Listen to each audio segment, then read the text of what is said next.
So the Cowboys traded back 2 spots to select linebacker Micah Parsons, who the team claimed was their top-rated defensive player. During his press conference, Mike McCarthy revealed some interesting information about how much he interacted with Parsons before the draft. Take a listen. One Zoom conversation with him that stood out for you guys. Obviously, you guys had a lot more conversations with some of the other guys, but what was it about that you felt comfortable enough taking him aside from the tape? Go ahead, Mike. I actually wasn't on the Zoom, so I can't really. Well, his determination was evident. Skip? What? Wait. What does this tell you? I was watching this live, and when that happened, I sat back and said, wait a second. The second-year head coach of the Dallas Cowboys was not on the Zoom interview with the player they allegedly had ranked 4th overall on their board and presumably was the first defensive player on the board. Yes. When they're going to go defense all down the draft. Correct. And you didn't participate in that interview with that player? That told me that Dan Quinn's star has risen at the Star, where the Cowboys are headquartered just north of Dallas, Texas. Okay. So all of a sudden, Dan Quinn, who can be very charismatic, has won over Jerry Jones. You know how Jerry can just fall in love. He fell in love with Kyle Pitts before the draft. I think he's fallen in love with Dan Quinn as a potential sort of co-head coach, because obviously he was the head coach in Atlanta. They did get to the Super Bowl. They did blow the 28-3 lead to Brady and company. But then things went from bad to worse in Atlanta, and Dan Quinn got fired at 0-5 last year as he presided over the 5th worst pass defense in the history of pro football. And yet his fingerprints are all over the offseason, like he is running free agency and the draft. What did they do in free agency? Who were their 2 biggest signings in free agency? 2 safeties from Atlanta that he knew, right? What was the big MO? What was the modus operandi of this draft? Is that Dan Quinn wanted every defensive player to have long arms, the long arm of the law on defense. And every one of them led their position in arm length, because that's the way he did it with the Legion of Boom in Seattle, because he had long-armed Richard Sherman, long-armed Brandon Browner, and you can go on and on. That's what he loves. Right. Well, to me, he took over the franchise in about, he's been there, 3 months maybe? And I was shocked that Mike McCarthy, I think he readily acknowledged I wasn't on that call, because he wanted the world to know I'm kind of the odd man out. And it was uneasy up on the front.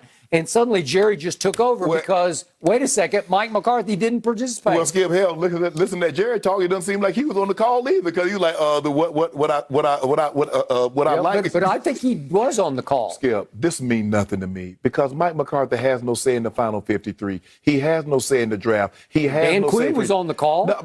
He's look, Mike McCarthy's on the opposite side of the football, and because he has no say, he's the head coach. He has no skill. I guarantee you, every other head coach that drafted in the first round, they talked to the players, be it offense or defense. I guarantee you, maybe not potential 5th, 6th, 7th rounders, but the first round, especially when you got the 10th overall pick, and it's coming down to J.C. Horn, Patrick Surtain, or maybe Micah Parsons. Are we surprised that Jerry, even if Jerry was on, are we surprised? Let me ask you a question. You think Amy Adams, who run the Titans, she's the owner of you think she was on the call? What about Miss McCaskey, who owns the Bears? No. But this is Keep naming them. You can name exactly. You can go all the way down. Skip, you can do 31. Skip, you told me you did spend 1,000 hours with Jerry. Wrote 3 books. So you know him. You know this is Jerry. Jerry wants to be in control of everything. So I'm not surprised, because he has no say. What do you think the likelihood of somebody going to be on the call for the 49ers and Kyle Shanahan's not going to be on that call? Or if there's going to be a call in New England and Bill Belichick's not going to be on that call? It's absurd. It's laughable. Thank you. Okay, it's also laughable to me that you went out and hired Dan Quinn to take over your defense, which was is the worst defense in the history of the franchise. 308 rush yards to the Cleveland Browns at home. 294 to Baltimore. Yeah, and it just went on. There were 2 other. 250 to the Cardinals. And to Washington had 220. Okay, I got all that. But suddenly you've entrusted your whole franchise to Dan Quinn, who gave up 40 points to you at Dallas. The last time we saw Dan Quinn at Jerry World, it was the second game? Yeah, second game of the year. He's given up 40 points. They're up 29-10 at halftime, and you're giving up 40 points? Gave up 28-3 in the Super Bowl, gave up a 20-point lead to Dallas, gave up a 17-point lead to the Bears, gave up a 13-point lead to Detroit. But I mean, I don't like bringing up old stuff. Then you let him handpick Keanu Neal, who's coming off Achilles and ACL tears and is transitioning from safety to linebacker, and you let him handpick Devontae Kazee, who's going to be my starting free safety, I assume, and he's making $1.5 million. As Mom always told me, you get what you pay for, and that's what we paid for. It seems to me, Skip, that when a new coach comes in, Jerry is very attentive. So basically what happened is Dan Quinn says, Jerry, the type of defense that I want to run, we don't have the personnel. You think that personnel, but look, he cut the tape on. See, this is not winning football. So I need this type of player. So if you want my opinion, in order for us to maximize what we have, let's go get these type of players. So not only do I get the type of player that I want, but I light a fire under the players that are already here because they've been coasting on you, Jerry. Okay. They've been bull-jabbing you, that's Jerry. What he told him, which is why Mike McCarthy better be looking over his shoulder. Every press conference, dang, the man just got this. from the Cowboys. They always entertain us. Guys, how impressive was Michael Vick running the 40 during the NFL draft over the weekend? You do not want to miss it. The Cowboys were able to trade down and still focus on fixing their poorly ranked defense in the draft. 8 of their 11 draft picks were on the defensive side of the ball, including their first 6 picks. Pro Football Focus gave the Cowboys a B grade for their draft. We're now joined by Fox Sports NFL analyst Bucky Brooks. Bucky, you've been all over this draft, so I want your opinion. What letter grade would you give the Cowboys for their draft? Yeah, I think a B is a solid grade for the Cowboys because I think it was a good draft for them. I think it was a little unconventional in terms of how they got about filling their needs, but they came away with some really good players that can make an impact. And I think you have to understand the overall theme of this defense when it comes to Dan Quinn. If you want a defense that plays hard, you have to get players that play hard. And so the one thing that I can say about each of the players that the Cowboys brought on the defense side of the ball, high energy, high motor players.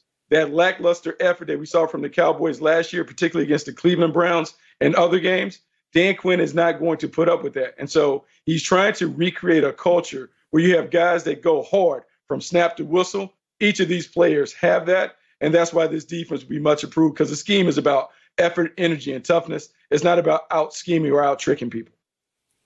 When I look at it, the first 6 picks were on the defensive side of football, 8 of 11.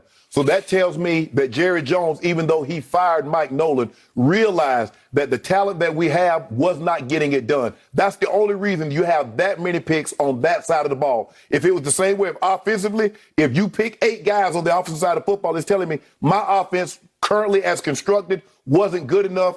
I need to get better players on this side of the football. Is that how you read it, Bucky?